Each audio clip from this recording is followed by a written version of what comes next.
Paz e bem, sou Paulo da Costa Paiva, leigo consagrado na Ordem Franciscana Secular e também idealizador da mídia digital Partilha Franciscana. Hoje vamos dar continuidade a essa acolhida franciscana, onde a gente tem a oportunidade de falar um pouco mais sobre a mística, sobre a história de Francisco, sobre a espiritualidade franciscana,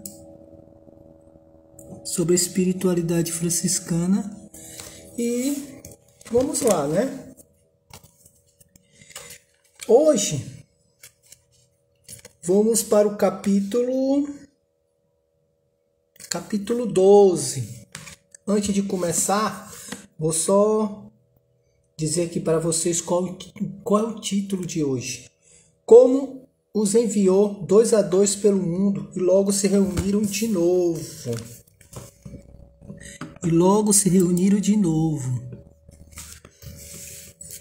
Mas antes de começar o capítulo, queria falar sobre o nosso canal Partilha Franciscana.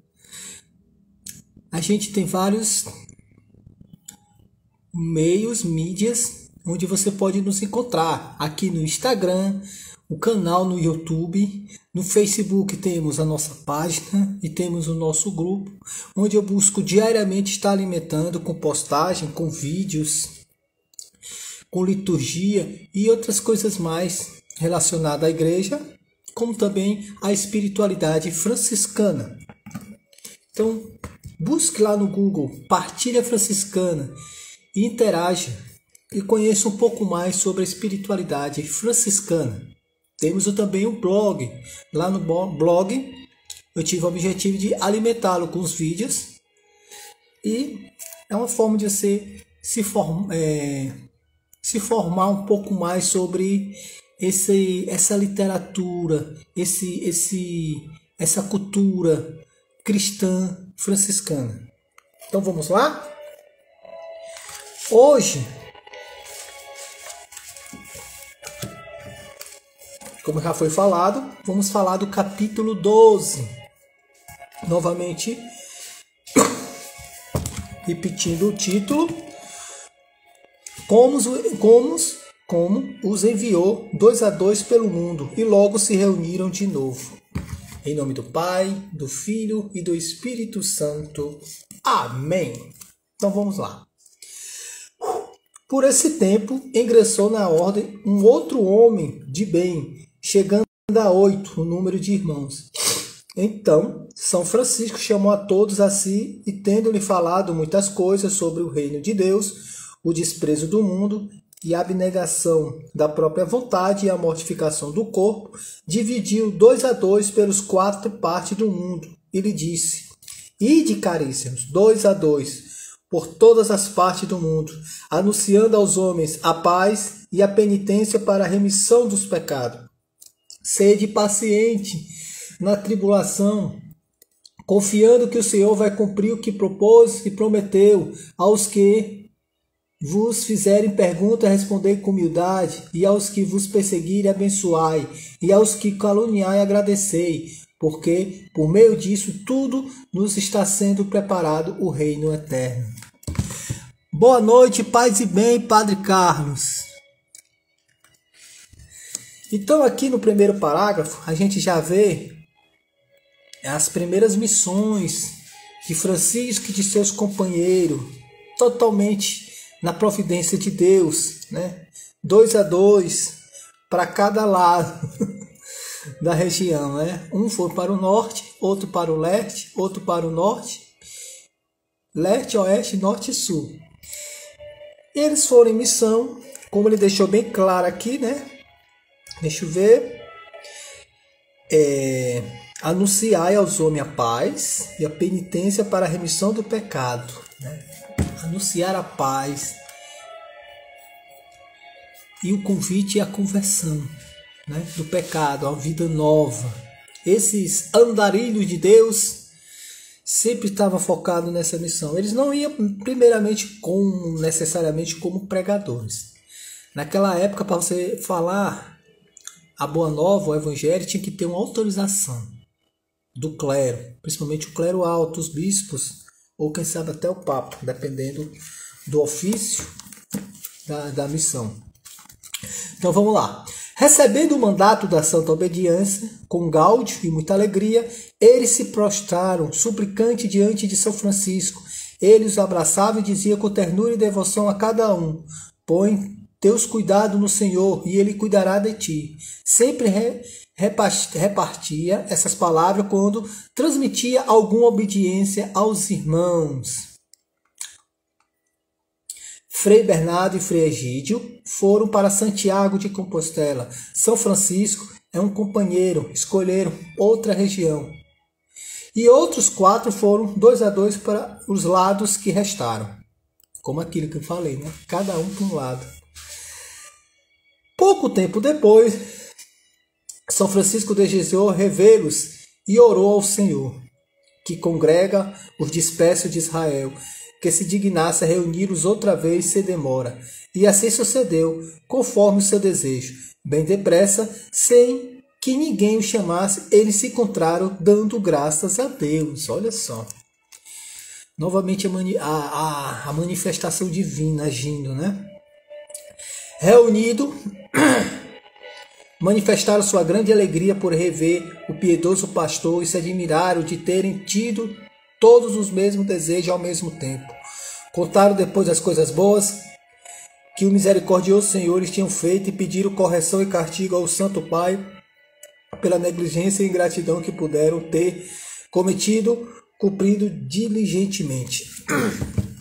Interessante aqui que Francisco teve um período, essa missão, que ele sentiu saudade de seus irmãos.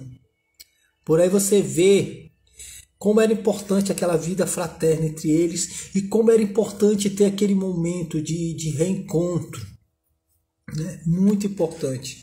Existe um momento muito comum na família franciscana que a gente chama de capítulos. No capítulo a gente se reúne para rever muitas questões, né? A questão de eleições, a questão de atualizações no que rege a regra, no que rege a Constituição, né? Planejamento, a missão, tudo isso nos capítulos. É muito comum. Na ordem franciscana secular também nós temos os capítulos. Existe o capítulo eletivo também, que a gente faz as nossas eleições. Eu já fui parte do ministério, eu já fui ministro de formação. Apesar de que eu tenho um pouco de dificuldade de estar frente às coisas, eu fico muito ansioso, né? Eu me dou melhor como suporte do que à frente. Eu produzo muito mais, né? Mas é muito comum, porque o carisma dos franciscanos, um ponto forte, é a fraternidade. Isso acontece na família completa, tanto na primeira ordem, como na segunda ordem, como na terceira ordem. Essa necessidade de fraternidade, onde a gente tem a oportunidade também de partilhar as coisas positivas, as coisas não tão boas, e também através dessa partilha a gente amadurece um pouco mais e engrandece a família, a ordem também franciscana. Era isso que costumavam fazer todas as vezes que chegavam a ele, e não lhe ocultavam o menor pensamento, até os impulsos das paixões. Mesmo tendo cumprido tudo o que lhe for ordenado, ainda se achavam servos inúteis. Essa primeira escola de São Francisco tinha tal pureza de coração que, embora soubesse fazer soubesse fazer coisas úteis, santas e justas, não sabia absolutamente vangloriar-se por causa disso. Mas, deixa eu ver aqui, o Santo Pai, abraçando seus filhos com muita caridade, começou a manifestar-lhes seus projetos e o que o Senhor lhe havia revelado. Era uma das características de Francisco, que eles tinham muitas revelações durante as suas noites de vigília, de oração. E muita coisa ele guardava do seu coração e outras coisas ele partilhava entre seus irmãos. Logo se reuniram a eles perdão, outros 4 homens bons e idôneos que seguiram o Santo Deus. E espalhou-se um grande comentário no meio do povo. A fama do homem de Deus começou a se estender para mais longe. São Francisco e seus irmãos tinham naquele tempo uma imensa alegria e um prazer especial quando alguém, quem quer que fosse, devoto, rico, pobre, nobre, plebeu, desprezado, bem-quisto, que eu não sei o que é, perdoe minha ignorância, prudente, simples, clérigo, analfabeto ou leigos, levado pelo Espírito de Deus, vinham para receber o hábito da ordem. Os leigos se admiravam muito de tudo isso. O exemplo da humildade levava a corrigir suas vidas e fazer uma penitência pelo pecado. Sua simplicidade e a segurança de sua pobreza não era obstáculo nenhum para edificar santamente aqueles que Deus queria edificar, pois ele gosta de estar com os desprezados do mundo e com os simples. A mística de Francisco, essa novidade que Francisco trouxe, que foi uma renovação para a igreja, que unificou e fortaleceu a espiritualidade cristã, diferente de outros movimentos considerados heréticos, que causava divisão e ódio entre os opositores de ideias. Francisco conseguiu unificar a igreja e esse seu testemunho contagiava multidões. Todas as suas esferas. Em todas as suas esferas, as pessoas se sentiam atraídas. Na família de Francisco, todos eram acolhidos. Do celibatário ao casado, do velho ao jovem, do rico ao pobre. Tinha um espaço para ele na família franciscana. E Francisco tinha esse amor, esse prazer de acolher a todos com muita alegria. E as pessoas também, apesar de ser muito rigorosa, a regra primitiva, em toda a sua família franciscana, as pessoas abraçavam com muita alegria, porque se sentiam profundamente tocados pela essa mística, se sentiam novamente filhos de Deus, se sentiam verdadeiramente cristãos, né? Aqueles que viviam seu batizado com plenitude. Tinha uma luz a guiá-los. Não é à toa que muitos chegavam a confundir Cristo a Francisco, Francisco a Cristo, né? Pela dedicação e doação que Francisco tinha à missão, ao amor, à igreja, à Senhora Igreja, né? Que ele era apaixonada. Então, diante dessa situação, a gente vê 2 pontos aí positivos, que um é consequência do outro. O capítulo começa com as missões se espalhando como formiguinha, começando com 2 irmãos para cada regiões, e quando eles voltavam, partilhavam com muita alegria, que muita gente se sentia acolhido. Era aquela esperança que eles precisavam para se remotivar na missão. E depois você viu os frutos, que aqui fala que muitas pessoas procuravam a ordem. Não necessariamente, exclusivamente, a primeira ordem, né? Que a gente sabe que com o tempo surgiu a ordem das clarissas, né? Que era das moças, das jovens, das mulheres, que se sentiam tocadas para uma vida mais reservada, uma vida religiosa contemplativa. Então também os casais, os viúvos, as viúvas, o próprio clero secular se sentiam tocados para essa vida de penitente, mas impedido de se doar plenamente, mas nem por isso era acolhido. Então todos, essa multiplicação foi fruto já desses primeiros passos de missão de Francisco de Assis. E ele fala da tomada do hábito. Naquele período, não só a primeira ordem, como a segunda ordem tinha um hábito, mas os próprios penitentes terceiros tinham seu hábito, que só foi abolido pelo Papa Perdão, deixa eu olhar aqui. Eu sempre pego essa pesca aqui. Deixa eu ver. Pelo Papa. Aqui é o de 1289. Pronto. Pelo Leão XIII. É que realmente foi abolido o hábito dos terceiros penitentes. Mais precisamente em 1883.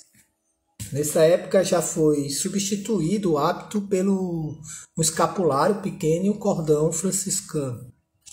E hoje, até hoje, muitas fraternidades ainda utilizam. Não é comum no Brasil.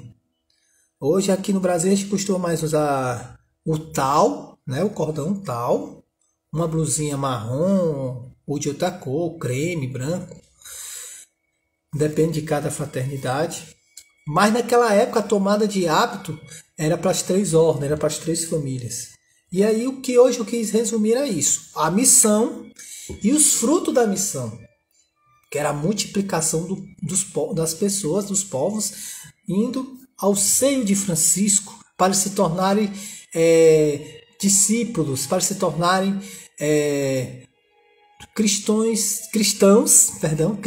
verdadeiramente vivendo a mística franciscana, né? E para encerrar o nosso encontro de hoje, vamos falar, a gente sempre finaliza com alguma exortação de São Francisco. Hoje a exortação que vamos fazer é a exortação ao louvor de Deus. Vamos lá? Temei o Senhor e dá-lhe honra. Digno é o Senhor de receber o louvor e a honra. Vós todos que temei o Senhor, louvai. Ave Maria, cheia de graça, o Senhor é contigo. Louvai o céu e a terra. Louvai, Senhor, todos os rios. Filhos de Deus, bendizei o Senhor. Este é o dia que o Senhor fez, exultemos e alegremos nele. Aleluia, aleluia, aleluia. Ó Rei de Israel, todo espírito louve o Senhor. Louvai o Senhor, porque ele é bom. Todos que ledes essas coisas, bendizei ao Senhor. Criaturas todas, bendizei o Senhor. Aves todas do céu, louvai o Senhor. Todas as criaturas, louvai ao Senhor. Jovens virgens, louvai ao Senhor.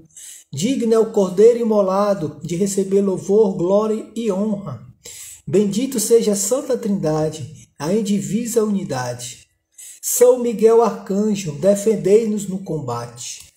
Amém. Aqui foi a exortação ao louvor de Deus. Mais um dos escritos de Francisco. A gente observa aqui que as orações, as exortações, os louvores de Francisco sempre é em cima de passagens bíblicas, de salmos, mais precisamente, de cânticos, como parte de orações também, que já eram rezadas na época. É bem interessante os escritos de Francisco. Como também, qualquer dia eu converso com vocês, mas lá no canal, no YouTube tem, no blog, eu falo das primeiras regras de São Francisco. Que o interessante é que ele pegava passagem do Evangelho. A primeira regra, a não bulada.